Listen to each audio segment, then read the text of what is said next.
Bone, SEC Media Day is taking center stage, obviously, this week, and I believe we're still in a dead period as far as recruiting is concerned. But what are some things that you're following in regards to Alabama?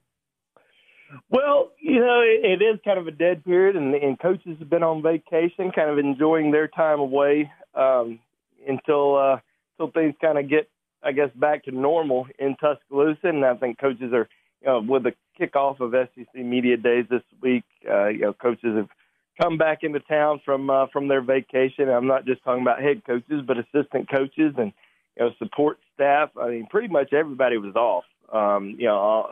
Basically since the end of June, people have been off. People have gone on trips and stuff like that. But this week, people started coming back in town, trying to get game planning for the rest of I guess the summer. Alabama's going to have another cookout at the end of the month. Try to invite as many top players back on campus as they can. But what we've been focusing on mainly, especially on BamaInsider.com, is we've been focusing on who are the top remaining targets at each position on offense and defense, because we're getting really tight on the numbers right now. Alabama's recruiting class is number one recruiting class in the country. They have 20 commitments. How many more guys are they going to sign?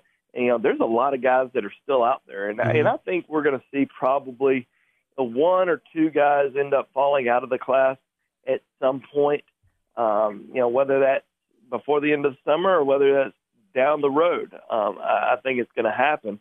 So we're thinking probably about 10 more guys that Alabama's still heavily recruiting. Alabama's still heavily recruiting about 50 guys, but about 9, 10 more guys they're still going to sign. They're still going to bring in. And, as I said, there's just so many names that are still out there and so many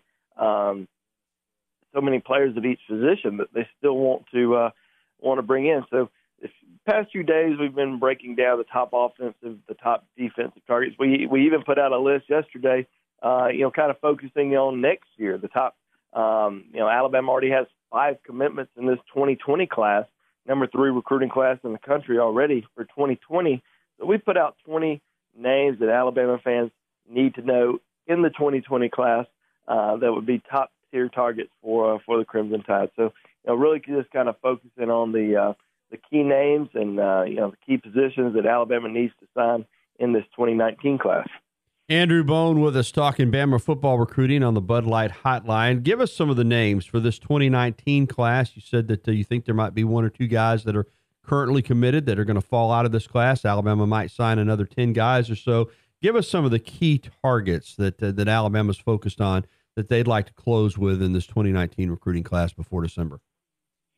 Well, I think, just starting on the offensive side of the ball, you have to look at Trey Sanders, number 1 running back in the country, a former Alabama commitment, 5-star running back out of IMG Academy down in Bradenton, Florida. Is definitely a major target for the Crimson Tide. Now, he visited Alabama last month, expected to make it back to Tuscaloosa for that cookout later on this month, and we'll see if he makes that trip. I certainly believe if Alabama can get him back on campus, that Alabama could be in the driver's seat for him, and they might be already. And, a lot of people know about his brother is a preferred walk-on at Florida, just arrived down in Gainesville. And a lot of people assume that that means that Florida's the favorite for him. And I don't necessarily think that's the case. I think Florida's definitely in the running because of that and definitely very high on his list and could easily be in the top 2. But I definitely think that Alabama is very high on his list, and he could easily commit to the Crimson Tide once again.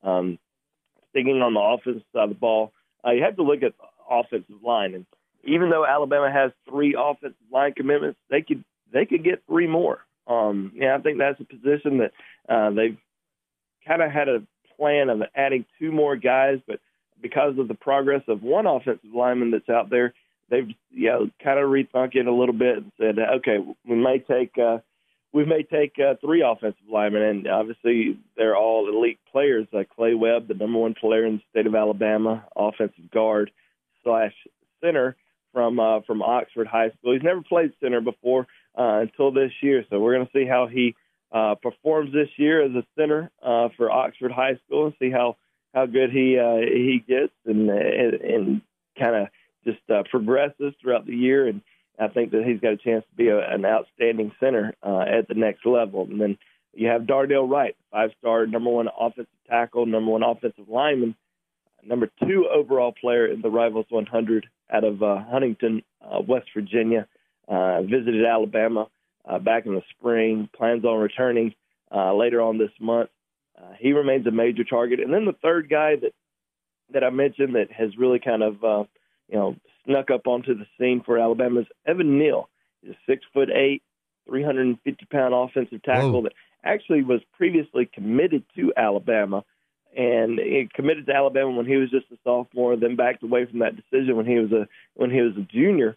He really kind of blossomed up. I mean, he became this huge lineman at almost 400 pounds. And, Alabama kind of decided, we're not going to continue to recruit him. We're going to kind of pass on him.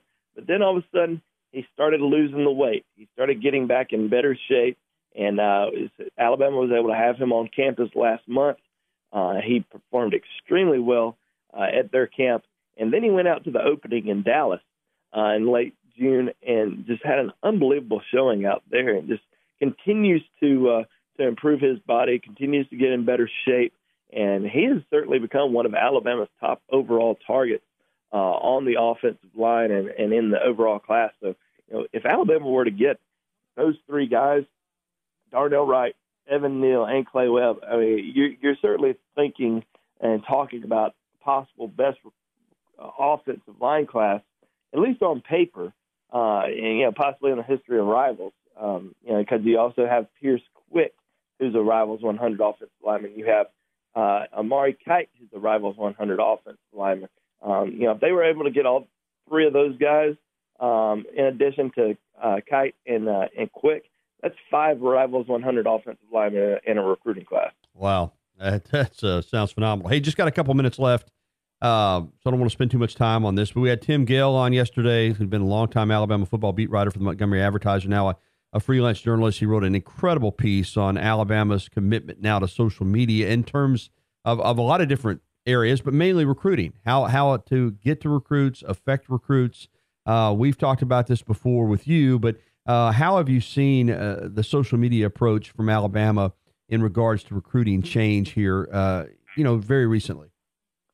Well, I think with this new staff, they've just done an unbelievable job.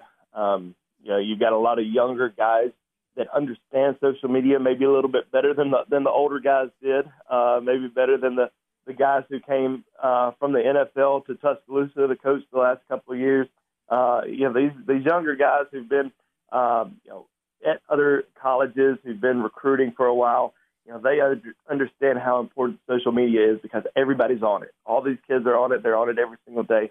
So these coaches are really, doing a great job, putting content out every single day, whether it's, graphics regarding, Alabama's championships or the academics or whatever it may be. They're doing a tremendous job. And obviously, the barbershop that Alabama, that little video series that Alabama did, during the spring, I think that really hit a home run out there. And I think they'll continue to do that. But, with recruits being able to see Coach Saban kind of in a different light, sitting around talking to guys like Julio Jones and Derrick Henry and Mark Ingram and people like that, I think it's, certainly a very beneficial. And even though, a lot of people don't think Alabama needs help on recruiting because they've signed the number 1 recruiting class so many years, and they've got Nick Saban, they've got all the championships. It's still a really big deal, and it certainly helps, big time, in recruiting these guys year in and year out. Well, certainly they're talking to recruits, and Andrew Bone is talking to people about recruiting. You can follow him on Twitter at Andrew J. Bone, BamaInsider.com, Rivals.com for the latest Bama recruiting news. Thanks a lot, Bone. All right, Gary. Thank you.